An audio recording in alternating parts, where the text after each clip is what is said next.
നമുക്കൊരു മീൻ ഫ്രൈ തയ്യാറാക്കിയാലോ? അതിനായി കഴുകി വൃത്തിയാക്കിയ 900 ഗ്രാം തൂക്കം വരുന്ന ഒരു വറ്റമീനിനെ നല്ല പോലെ വരഞ്ഞെടുത്തിട്ടുണ്ട്.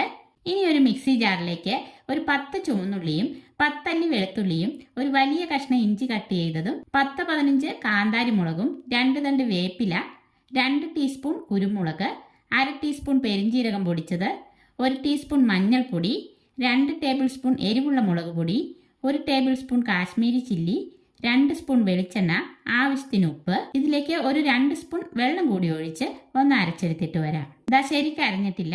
ഇനി ഇതിലേക്ക് ഒരു മുറി നാരങ്ങയുടെ നീര് കൂടി ഒഴിച്ചു കൊടുക്കാം. അല്പം കൂടി വെള്ളം ഒഴിക്കാം. ഇത്തിരി ഉപ്പ് കുറവാണ്. അല്പം കൂടി ഉപ്പിട്ട ശേഷം 1 സ്പൂൺ നൈസ് അരിപ്പൊടി കൂടി ചേർത്ത് നമുക്കിത് ഒന്നുകൂടി അരച്ചെടുക്കാം. ഇനി ഇതൊരു ചട്ടിയിലേക്കിട്ട് നമ്മൾ വരഞ്ഞു വച്ചേക്കുന്ന മീനിലേക്ക് നല്ല പോലെ തേച്ച് പിടിപ്പിക്കാം. എന്നിട്ടൊരു 1 മണിക്കൂർ റെസ്റ്റ് ചെയ്യാൻ വയ്ക്കാം. ശേഷം നമുക്കിത് ഫ്രൈ ചെയ്തെടുക്കാം. ഒരു ഉരുളിയിൽ വെളിച്ചെണ്ണ ഒഴിച്ച് ചൂടായി വരുമ്പോൾ വേപ്പില ഇട്ട് കൊടുക്കാം. അതിലേക്ക് മീൻ വെച്ച് കൊടുത്ത് നമുക്കിത് ഫ്രൈ ചെയ്തെടുക്കാം. കുറച്ചധികം സമയം വേണ്ടി വന്നു ഇതൊന്ന് ഫ്രൈ ആയി കിട്ടാനായിട്ട്.